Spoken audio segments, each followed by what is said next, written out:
Today on The Right Key, my guest is vocalist Theo Bleckmann, an ECM recording artist. To call him a jazz singer would sell him short, because he's developed his own technique and compositional sound that transcends genre. This series was conducted in the spring of 2020 via Instagram, and the audio and video quality do reflect that format. However, the words and insights of these guests are still priceless. Theo Bleckmann is a Grammy-nominated singer.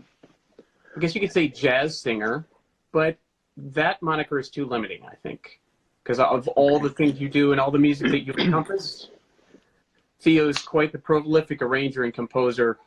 He's collaborated with artists such as Laurie Anderson, Philip Glass, Kenny Wheeler, John Zorn, Francis McDormand, Sheila Jordan, Meredith Monk, and many, many others.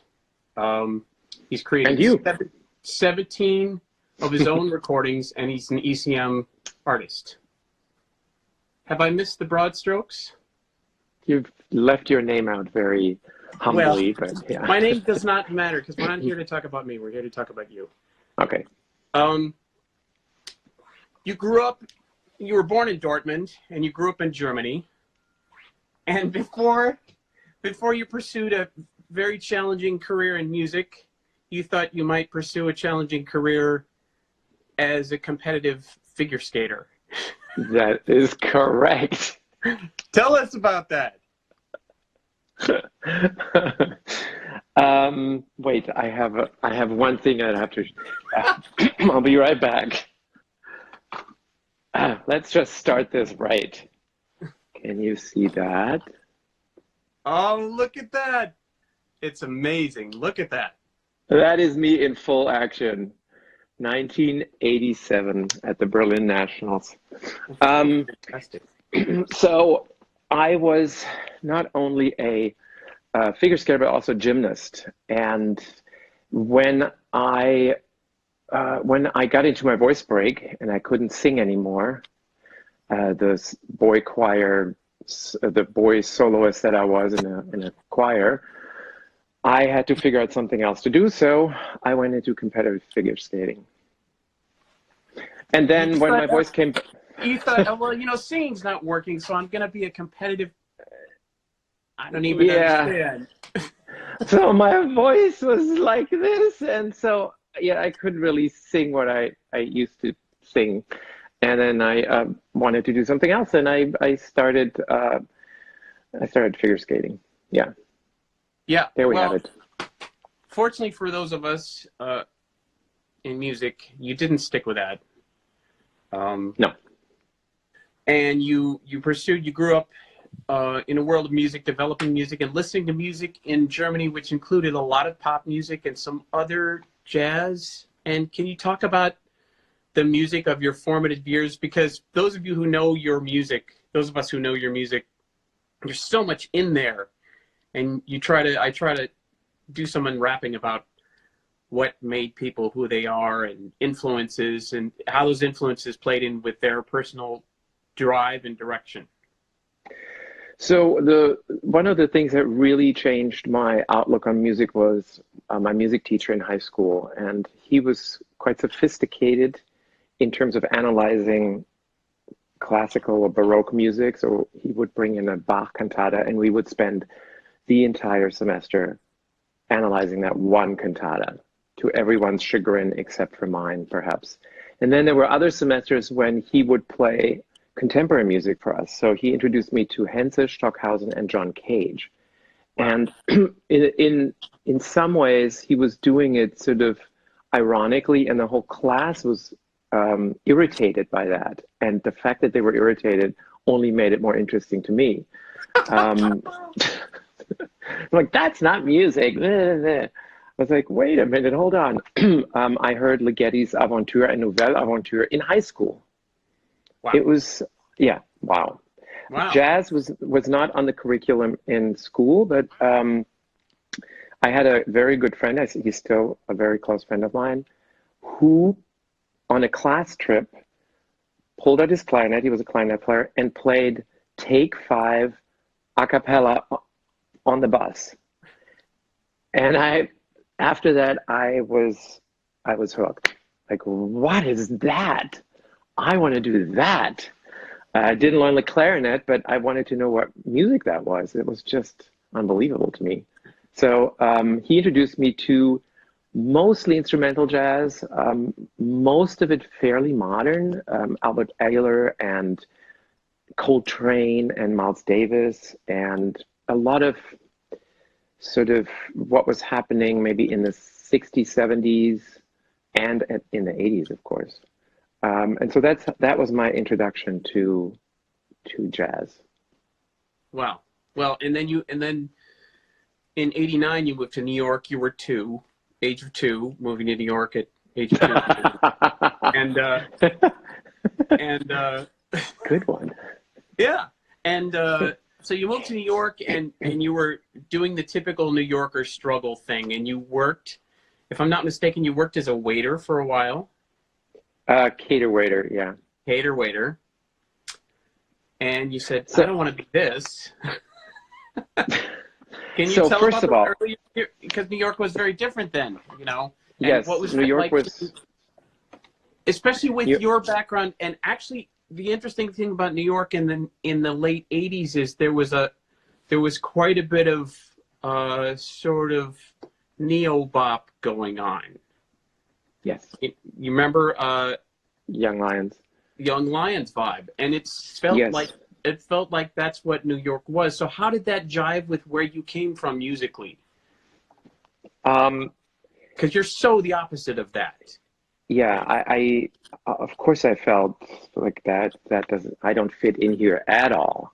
And at that time, my musical aspirations were very progressive, and I wanted to do music that was hard to listen to, hard to make, difficult to conquer in some way, and would puzzle everybody and alienate everyone. So that was sort of my first, my start was just hard-edged, difficult, not cerebral necessarily. There was an emotional impact, but not what I'm after today. And so the official jazz scene was not, I was not where I could see myself fit in at all. So, and it did, yeah. Go ahead. Sorry, go ahead. So for me, let's go back to the jobs. For me, having a day gig or another job was actually quite liberating and fun and interesting, and to delve into different parts of society was also really interesting for me. Like, to be in a 9-to-5 office job would show me something about American society and culture in general that I would normally, hanging out with my, jazzy jazz friends, never experience. I didn't mind it at all. I worked in a stationery store. I was an usher at the Met Opera for 2 years. I worked as a cater waiter. I worked as a music copyist, like writing with a quill, writing music with a quill. I was I did a design job in an office from 9 to 5 for 3 days a week, which I enjoyed tremendously, working on the first computer design programs that were out, and many other gigs. I don't know, so just random pickup gigs that I could do. And I think you thought about this idea about a 9-to-5 or a day job being liberating is great, and it also, I think there's a note here that maybe not enough people see, that you were true to your guns about what you wanted to do artistically. So much so that you didn't necessarily want to be out there doing, neo-bop and that community that wasn't the right fit for you at that time. And I think for a lot of musicians, and I know you're probably going to say, well, I would have liked to have been doing gigs, but I think for a lot of musicians coming to a city like this, it's very challenging. And people shouldn't feel bad about working in a non-music capacity, because that's just life. And I kind of feel like I'd rather work in a non-music capacity at this point than compromise artistic integrity.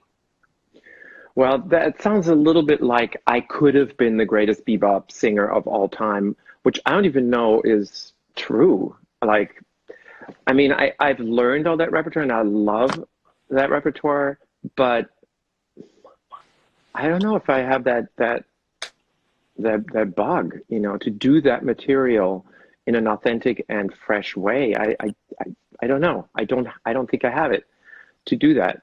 So for me, that's, I can't say, well, I didn't do it because I didn't want to.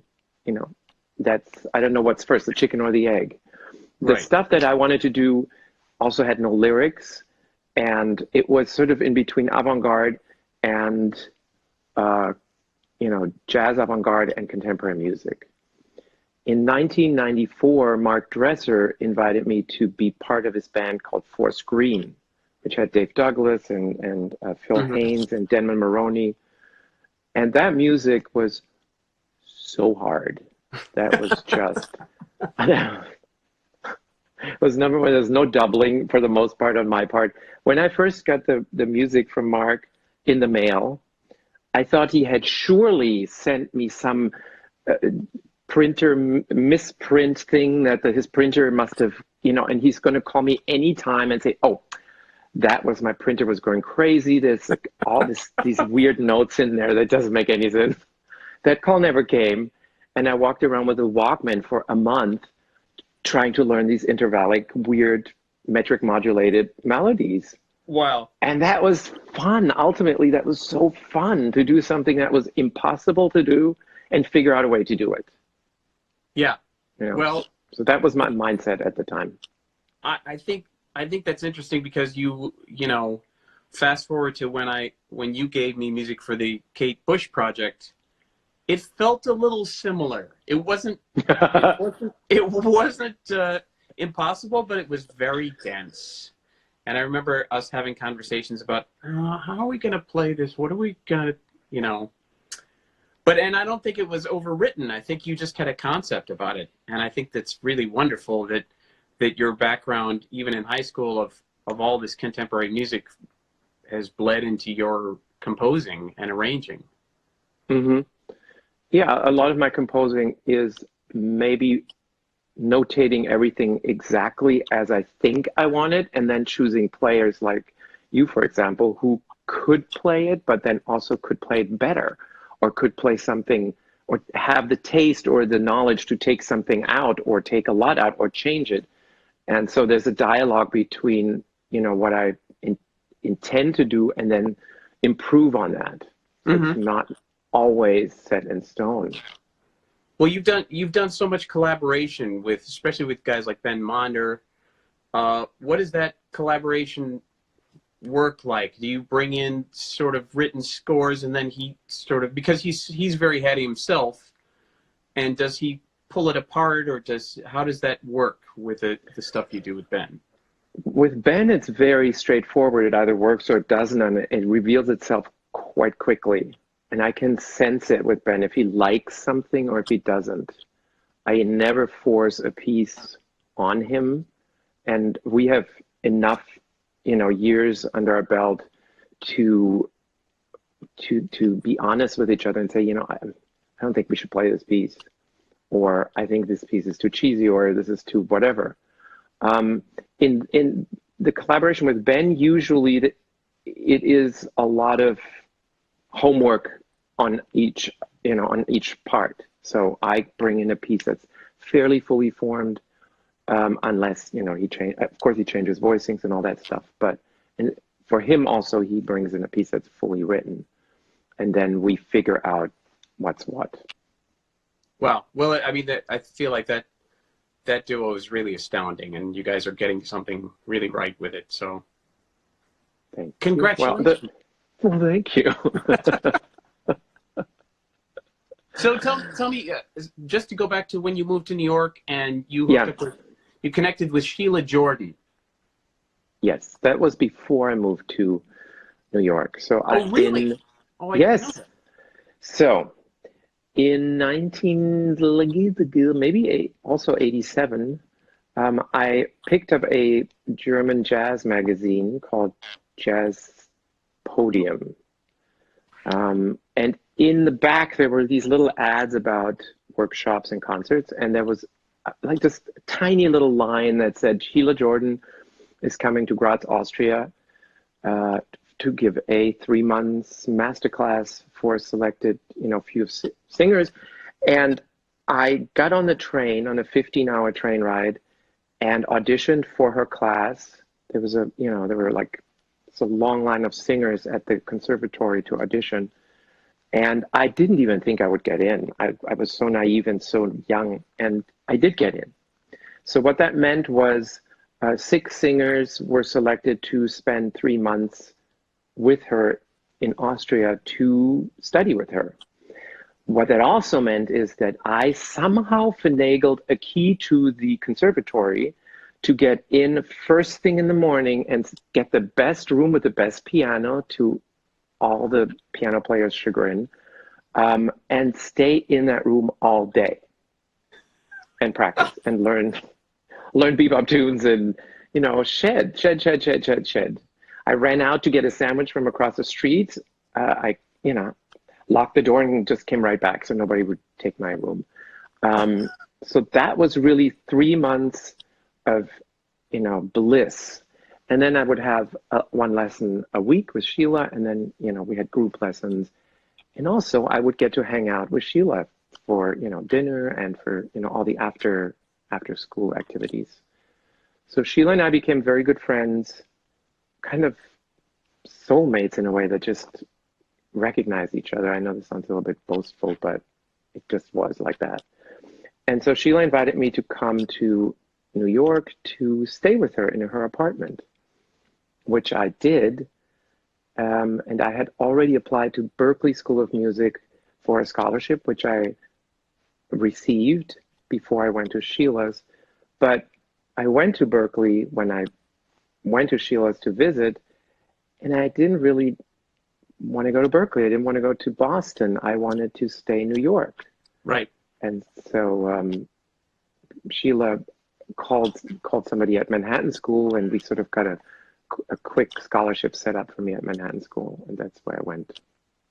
That's great. And then you were in New York and you were studying in Manhattan and working and honing your concept, and then this project came along with Mark Dresser and this Dave Douglas and this complicated music. And would you say that was the first point that you were really launching out into an organized touring or recording entity with known musicians in New York? No, before that, in '91, I met a piano player, composer, contemporary music composer as well, Kirk Nurok. And Kirk was really in between jazz. He was in between jazz, contemporary music, and he was a conductor and composer of Broadway music. He had conducted Hair on Broadway. He had written his own Broadway musical called Mowgli, based on Kipling's Jungle Book.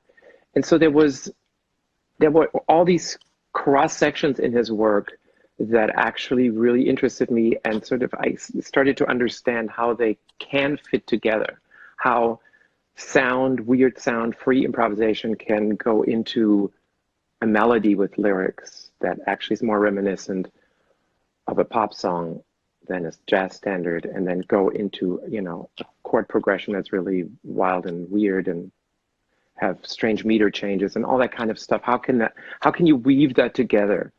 And so we recorded 2 records, and that's where we started. That's when I started touring. And those first few years in the '90s are when New York started to change, because I recall visiting New York and I think '92, and it still felt like very much that Young Lion thing. And then '94, '95, it started to open up a little more stylistically, because I think that the labels had kind of stopped pumping money into 19-year-olds who could play bird tunes. Mm-hmm. Yeah. And so then what was next for you with ensembles and such? I mean, I'd like to know more about your thinking and progression to where you get to now, because you're doing so many projects that have your stamp on them. They feel like your sound, and how that progression happened in the late '90s. Well, another big influence in my writing and working and thinking conceptually was Meredith Monk, of course, or still is, Yeah. who I met socially maybe 92 or 93, and then started working with her in 94. She asked me to be part of her vocal ensemble. And that was really interesting because it works not only with music and with fairly complex principles of music, but it also works visually. And that's where my gymnastics and skating and dance background from those years actually really came in to blossom, because I could be on stage and be moving and to have dance or movement as part of the expression without it being Broadway, without it being something commercially available. Something really challenging and something really new was what I was attracted to. Yeah, well, that's interesting. And I know that we said we were going to talk a little bit about presentation, visual presentation, and even fashion. There's some funny fashion stories. Those of you who know Theo know that he's always well-dressed and in the most economically efficient way possible, wears nice clothes. That is to say, you dress incredibly well for somebody who is not overtly wealthy. Yes, you should see what goes on right below here. It's horrible. This is awful. Just like Men's Warehouse all the way down. That's right. But that's always been an interest of yours. And what do you think about attire with people on the stage? And I know you have some strong thoughts about it.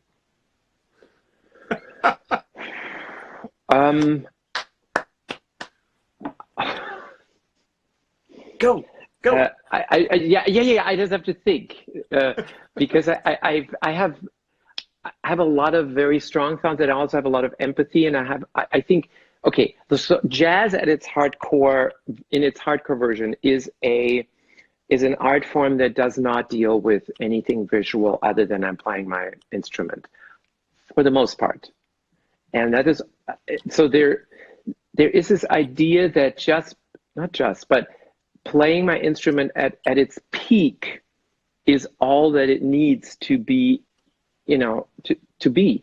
And that sometimes works. I'm not saying that it doesn't, but sometimes also the consideration of what am I going to wear in front of, an audience, and to bring something to that moment is something I consider.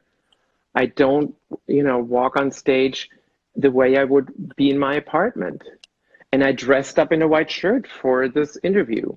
And I put this fake background there so that I wouldn't sit in front of a beige shelf for you to have to look at and figure out what is that in the back. So I wanted to be good for you. I wanted to be visually appealing for you. And because I can't barely see what's going on that screen anyway. So that's one thing. And then oftentimes people that sort of dress up or make a choice, a conscious choice. I'm not saying you should wear a suit and tie. Then we're back at the Young Lions, which is, I'm not talking about a uniform, but I'm talking about considering where you are and what situation you're dressing for. And there is sort of an idea that when you're dressing up, you're narcissistic and you're a peacock. I think the opposite could be said also, that if you are not dressing up, if you're just coming into on stage in your schlumpy Dockers and worn out sneakers, a case could be made for the fact that you're narcissistic, only thinking about yourself and not even changing clothes. Sorry. So that sort of balance has to be found by each person individually. Some musicians, some crazy geniuses get an exemption card. Of course, everybody, but in general, let's consider it and then say no or yes consciously, not just, well, if I'm a good musician, I have to look shitty, because if I don't look shitty, it looks like I'm not a good musician. You know what I mean? Right. Right. Reverse psychology. Yeah. I love that. And I have to tell a story because I go to Theo now when I'm trying to figure out what to buy, especially for not just day in, day out clothes, but if for some specific event. And there was an award show in Amsterdam that I was maybe going to be honored at or participate in, and I called Theo from Amsterdam. I'm running around trying to find some clothes, and I said, Theo, I can't figure out what to do. And I said, this is what I'm thinking. He said, don't do that. That looks like a banker. He said, turn on your FaceTime. Show me what they have there. And I'm scanning around this store, and he said, no, that's crap. That's crap. You don't want that. And then I went to the most outlandish jacket that I could find. No, we switched stores. I said, you have to get out of this store. This store is too bougie, and it's just for business people. You know, it's overpriced and boring, and everything is muted colors and blah, blah, blah. But so you went to H&M, right? Yeah, I think I did. Yeah. But I think the point is that I didn't spend a lot of money, but you had a good vision for it, and you had a vision for what was appropriate. Yes. For the it was a huge glitzy award ceremony. So you picked exactly the right thing, and it worked out. It worked out really well. Yeah. But that makes you an observant artist, I think, because you have a good vision for putting things together. And I've noticed that with your ensembles, with the Kate Bush ensemble, the people that you included, and the way that you compose textures and include sound. And even the omission of certain parts and the omission of sound is a fantastic artistic choice in places where people are tacit. And there's certainly some electronic and pop influences in your library as well, right? In that yes. brain. And can you tell me about those recent influences? Recent influences, or influences that come to mind when you think about your current conception about composing and putting ensemble together.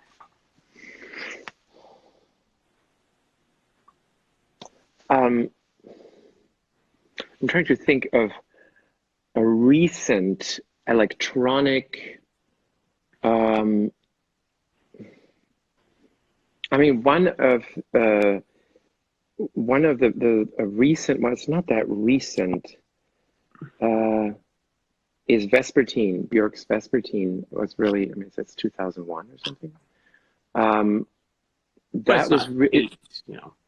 Yeah, it's not 80s, which was Kate Bush. So that was a really important record for me because it included Zina Parkins on harp and electronically distorted voice and her, normal singing voice and all kinds of very sparse instrumentation where every moment counts. So we're not talking about, layering a thick thing all the time. And it was also quite unique in its orchestration. So that was something that I was really, that really blew my little peanut head. Yeah, let's just keep it there. She's of course a really dynamic vocalist that does a lot of vocal sounds that aren't necessarily all lyrics, which is a big part of what makes you interesting as a vocalist and an arranger.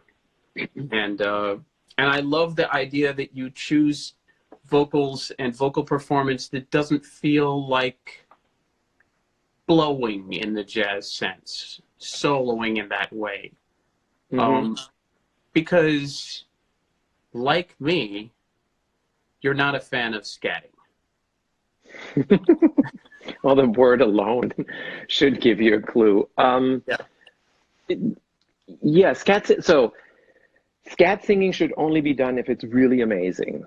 Nobody wants to hear anybody scat unless it's just like, wow. Unless it's really astounding. Yeah, unless it's really astounding. And that is a skill that few people have and few people want to listen to. So I don't know. There's so many other ways for singers to be improvising other than scat singing. And the other idea, or the other thing about jazz that I find very irritating sometimes, is this idea that we all adapt this rondo form, playing through the form, the head, then everybody goes around and solos, solo, solo, solo, solo, solo, and then we'll play the head again. That's sort of then maybe there's an interlude here, there, or whatever. That idea of composition, or that idea of communication, has been done for now, 60, 70 years. And we all just take that as okay. That's okay to do. I don't think that's okay to do for an entire set. I don't, no matter how well you solo. To me, that unless you're Coltrane or, a brilliant, fantastic, unbelievably innovative, improviser. But to just not even ask yourself, like, is this okay to do? Is just really weird. I'm not behind that 100%. Yeah. Yeah. Maybe for one piece or two. Yes, great. Let's just do that. And so that is a consideration of composition and of arranging that I've always resisted. And that goes along with scat singing. And also the amount of scat singing is you can do it in one piece or two pieces and then really do it well, and we all are good. It doesn't have to be every piece. I don't know, that's me. I feel like you're being very PC about this. No, because, okay, so a young singer wanting to, learn how to scat really well has to scat really badly too. So Sure. The pianist has to play through changes and suck too. Yeah. But there comes a point where you have to say, okay, it's not up to the point where I want it to be heard. And then again, improvisation in music is not limited to scat singing. And that's an important aspect to understand for, young musicians, because singers often feel that we have to prove to you guys, to the instrumentalists, that we have a place, at the table. And so what's the first place to go to? Scat singing. That will prove, and everyone's go, yeah, she nailed the changes. Yeah, awesome, man, she's real. So I don't care about that stamp. I've never cared about, that. That's like, if you say I belong to that club, that doesn't really make me feel any better. It just feels like a club I don't even want to belong to in a way. Yeah. Because if you base my belonging on that, like, what does that, that's stupid. You went the other direction to allow your instrument to feel like an ensemble instrument. And I notice in your ensembles that it really feels like, a horn or a violin or an organ or a percussion instrument. And it can be all of those things without being hokey, without being cliche. And because it could be, some people do it poorly and it feels like, that's not what you're doing. And I think it's brilliant that you've been so mindful of that and working towards that concept. I just got a grant to study mouth trombone, by the way, so there's that. Yeah, we'll post the audition link later. Well, I think listening or music making is about empathy and taking on somebody, not taking on, but like merging with another sound is really something that I feel is akin to empathy, and something that, in Brahms' orchestration, where you have a composite sound that sounds nothing like any of one instrument. Yeah. So you just suddenly get the sound is it a voice? Is it an organ? What is it? And to me, that's magical. That's a really nice thing that you can do in music. And you've also been using electronics to enhance that palette as well. Yes. And the interesting thing, the thing that I also appreciate with your use of electronics on the voice is that it doesn't feel like a gimmick where you're like everybody else, I'm going to set up a loop and then I'm going to add a stack. And, you know, it doesn't feel like that sort of gimmick that those boxes are designed for. Well, and that is something I did a lot of in the beginning. When I bought my first Jam Man in like 93 or something, I didn't take it out for a ride until a couple of years later. And what I did was I did a lot of that stacking. And a lot of that stacking was making me sick. It was just boring. No matter how clever the harmonies, I have books full of stack compositions. I thought I'm just going to write all these down so I can replicate them. And it's sort of, even the more clever ones, I sort of got tired of, partially because I've done a lot of minimal music, and I've done, you know, performances of repetitive music is different from a loop. It's different to hear and know as a listener that you're going to hear this for the next 5 minutes. I think your ear sort of tunes out or knows, okay, this is done, and we're going to go to the next layer. And then the cleverness, yeah, okay, that's, you know, it's sort of a chop thing. It becomes about the chops and how, you know, clever you make this. But the timeline of this performance to me is lost. So if you hear, you know, music for 80 musicians, then the endurance aspect and the time of it becomes so thrilling and exciting in that kind of performance that's lost in a loop performance to me. Yeah, and if you're not looping, then you have the opportunity to create more dynamic shape. Of course. You know, and you know, with more electronic sophistication, people are working around it and getting better at it. And I'm not saying that, you know, it's not worthwhile and that some people are doing great things with it. And I probably don't know half of them either. So it's not like I'm the expert on all the looping people, all the loopers out there. For me, that seemed at the time not the interesting thing about looping. For me, what is interesting about using electronics is to find something that is actually uniquely vocal with this. So again, not to imitate a bass line, a drum set, a horn section. That to me is secondary. To me, the voice, especially the jazz vocalist, shouldn't be, I'm singing an instrumental solo or I'm singing a vocalese. As my good friend Gian Slater, phenomenal Australian vocalist, once said, she said, the thing I hate about vocalese most is that it's not good enough that you can't sing your own solo, you have to sing somebody else's solo, and that's not even good enough, you have to have a lyric with it. So to be always like second banana sort of reinforces that idea that, you know, I have to create a drum track and then I put the bass line in and then I could be everything. To me, that wasn't interesting enough. That I wanted the voice to be itself, like its own. That's a thing that no other instrument could replicate what I do with my loops. Right. No organ, no trumpet, no nothing. Right. And so for me to do a cover of, let's say, a Michael Jackson song, it would not be interesting if I repeat all the, you know, parts that are in it just with my voice. That wasn't what I was trying to do. Right.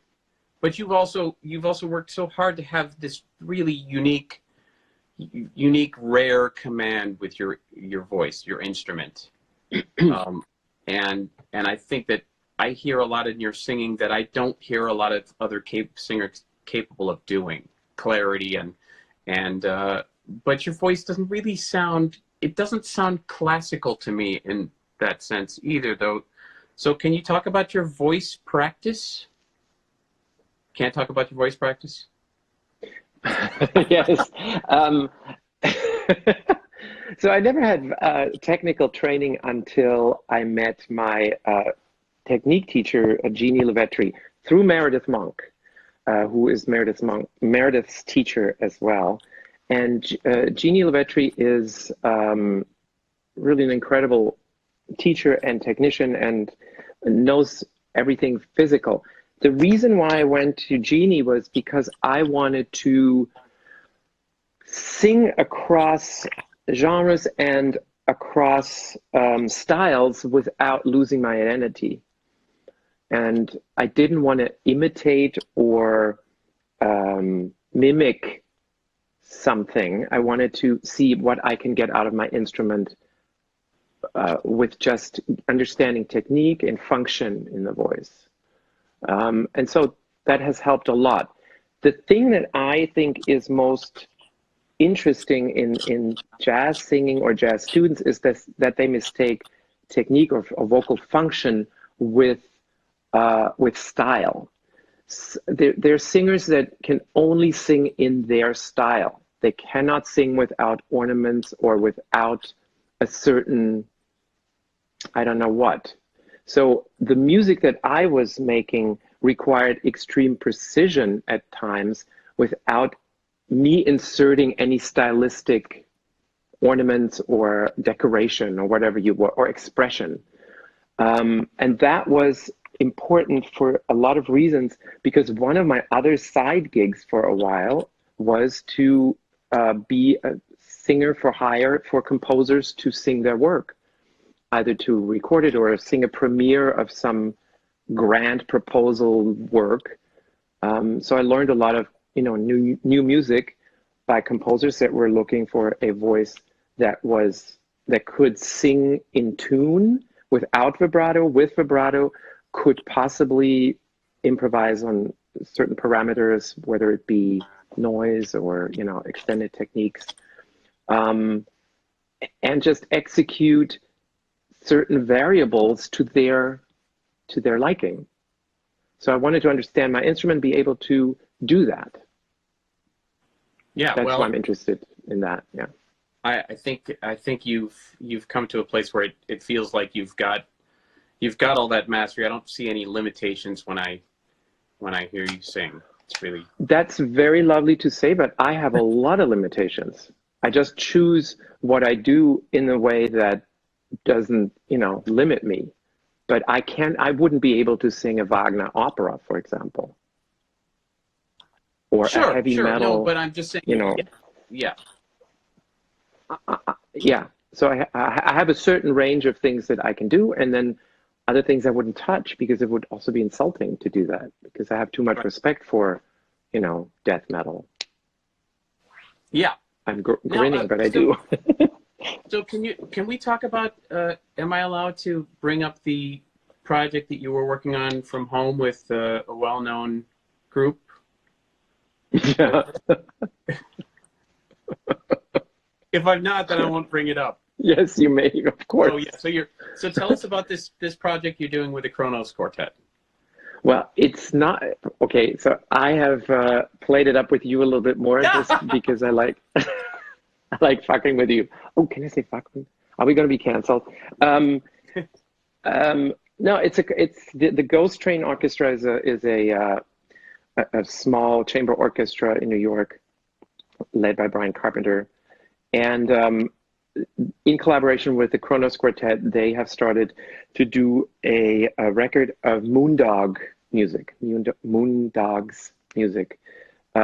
A composer that's very close to my heart, because he's written a lot of rounds and canons that are perfect for looping, just to practice looping and play around with looping.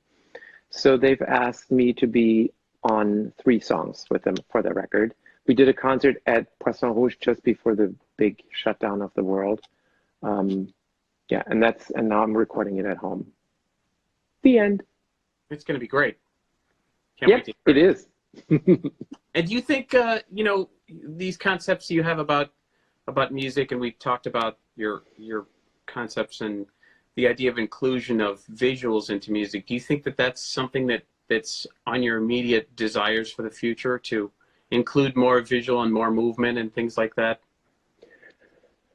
Well, so here's the thing. For me, that's always a consideration. Whether I'm performing at the 55 Bar or at Lincoln Center or at Carnegie Hall, the visual aspect of it is always a consideration. I would not go into the 55 Bar dressed the way I would to Carnegie Hall. Of course not. But do I think about where I'm going every time I have a gig? Yes. What I'm thinking about right now is the visual aspect of what we are doing and what we have to figure out as a jazz community, as a creative music community, is even more important than before. Because now with these house concerts and everybody in front of their, hideous furniture and poor choices of rugs and paintings in the back. Yeah, I have synthesizers. Well, that is, let me see what you got there. I've been to your place a bunch. I know what's there. Okay, that we have to figure out, what are we doing with this medium? Nobody wants to, I don't want to see your living room necessarily. I'm sorry. I don't. It's taking away the mystery and the sort of performance. I don't want to see the chord choices or your cat poster in the back. I'm sorry, I just don't. Cat poster. Okay, so how are we going to deal with this? Really, do we have to sit in your living room? And yes, for now we do. But I think there's an opportunity here. I'm not saying this to put everybody's living room down. That's stupid, because we are where we are. But is that something you want to look at? Is that after a long day of Zoom meetings, do you really want to see, some poorly lit, living room with, random furniture mismatched here and there, and then somebody singing on it? Not I. Oh, and worst of all, poor sound. The sound quality on this medium is just, atrocious for the most part. So for me, this is an opportunity to figure out something creative. Let's do something with this. I don't know what it is, but we got to figure it out. Otherwise, we're all just going to wear each other out. Yeah, that's right. That's right. And to me, a recording is not a performance, is not a film, is not a video. So this is its unique medium. This is not a live performance, no matter how live you're going to stream it. I'm watching you on a screen, and often I'm watching you on a tiny screen. So that goes into the consideration of what you're doing and what choices you should be making, right? Yeah. It's not like I'm seeing this in a movie theater. So let's really consider me sitting here on my computer and give me something creative with that. That's what I think is the opportunity here, to consider every aspect of this, not just keep bulldozing through, I'm just performing, and it doesn't matter where I am, I'm just going to do the same thing. And the same is true for a recording. A recording is not a live performance. You play differently on a recording than in a live performance. And you act differently in a movie than on a theater stage. So I think those are all different things. I have to take these little AirPods out. They started sound. Okay. Okay. Yeah. Well, I think this is all really good stuff to think about, and I'm really looking forward to what you're going to present to us. Well, I don't know. So here's my other thought. I have done a solo record. I have recorded a solo, non-looping solo piece record in a monastery in Switzerland 10 years ago.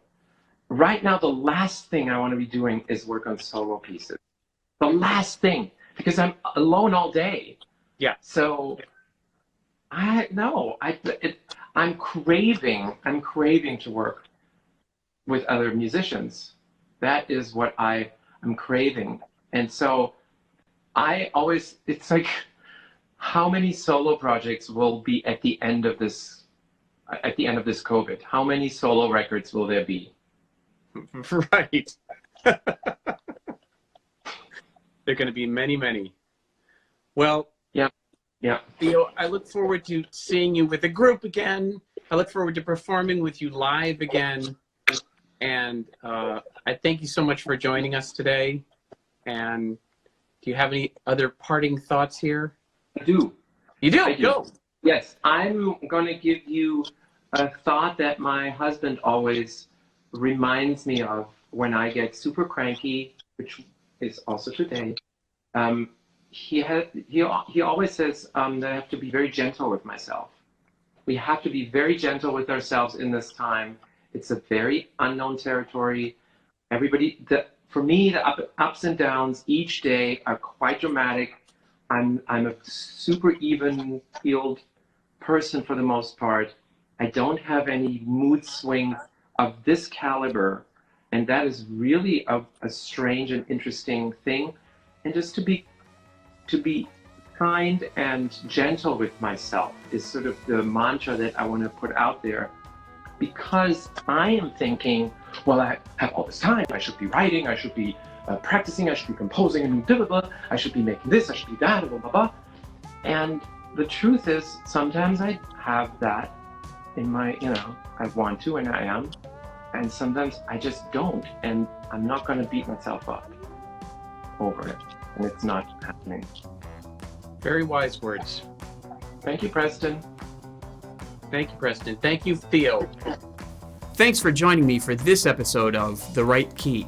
If you enjoyed the episode, there's a lot more coming. Please click the subscribe and like buttons below. If you want to know more about me or our guests, you can find lots of information in the link just below the video. See you next time.